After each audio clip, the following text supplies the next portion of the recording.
Mengusung Anies sepaket dengan menyuburkan radikalisme dan intoleran.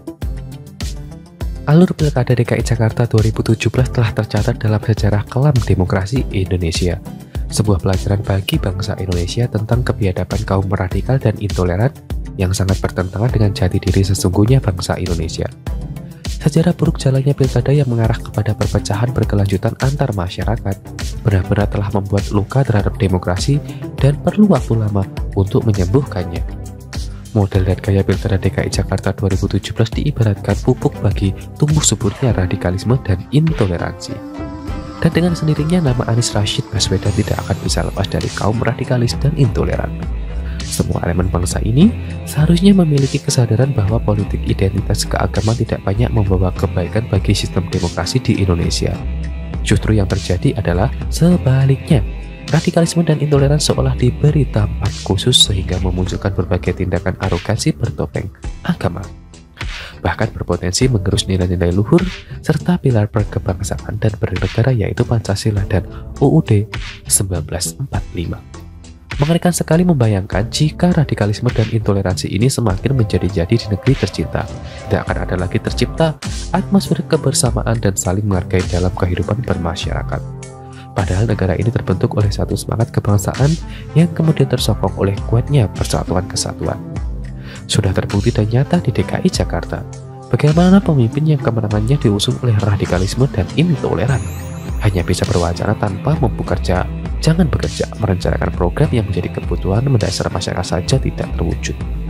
Yang diutamakan hanya program yang seraknya tanpa sedikit pun memikirkan bagaimana cara merealisasikan janji-janji bualan kampanye. Masyarakat pemilihnya bukan lagi prioritas untuk diperhatikan. Yang diutamakan adalah balas jasa membantu balik kaum radikal intoleran yang telah membantu memenangkannya dengan dana-dana hibah. Kaum radikal dan intoleran tidak akan pernah bisa lepas dari karakter aslinya, yaitu merusak norma, keras ngawur, memaksa, tidak peduli, dan keroyokan. Mereka hanya mengendalikan kuantitas bukan kualitas. Maka dari itu, yang bisa kita lihat dari kaum radikalis dan intoleran ini hanyalah kebodohan dan kekonyolan tingkah laku yang tidak masuk akal.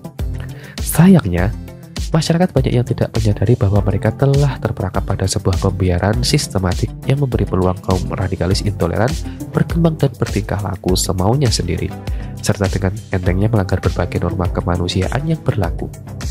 Perangkap radikalisme itu terpasang dengan umpan utama sentimen agama. Kailnya adalah orang-orang yang mengaku-ngaku ulama, bermodal pengetahuan agama yang dangkal, bahkan sampai berani membodoh-bodohkan ulama yang sesungguhnya, yang proses keulamanya melalui menimba ilmu agama di pesantren. Terpilihnya nama Anies Baswedan sebagai capres oleh Partai Nasdem bukanlah sebuah kebetulan. Manuver Nasdem ini pasti dan jelas berkaitan dengan usaha mendulang suara dari kelompok-kelompok radikalis yang pada pemilu 2019 lalu lebih mendukung partai oposisi pemerintah, terutama PKS.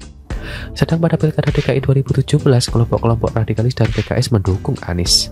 Dengan mendeklarasikan Anies Baswedan sebagai capres 2024, sama halnya dengan Nasdem sedang memberi tempat buat kaum radikal dan intoleran untuk lebih eksis. Anies Baswedan dengan kelompok radikal itu satu paket yang tidak bisa dipisahkan.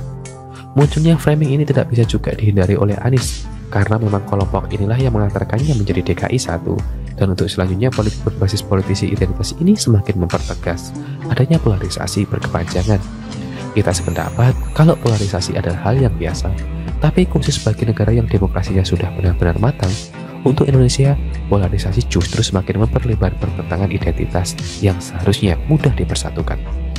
Dengan mengusung Anies Baswedan, Nasdem seharusnya mempertimbangkan banyak hal terutama pembangunan politik identitas yang sudah terlanjur melekat pada diri Anies. Jangan salahkan netizen jika kemudian mengubah Nasdem menjadi Nasrun. Inilah salah satu penyebab mengapa banyak yang meninggalkan Nasdem dan berpaling ke partai yang lain. Restorasi Nasdem saat ini sudah berubah menjadi tidak menarik lagi. Restorasi yang hanya untuk kepentingan Nasdem sendiri. Shalom, salam, dan rahayu.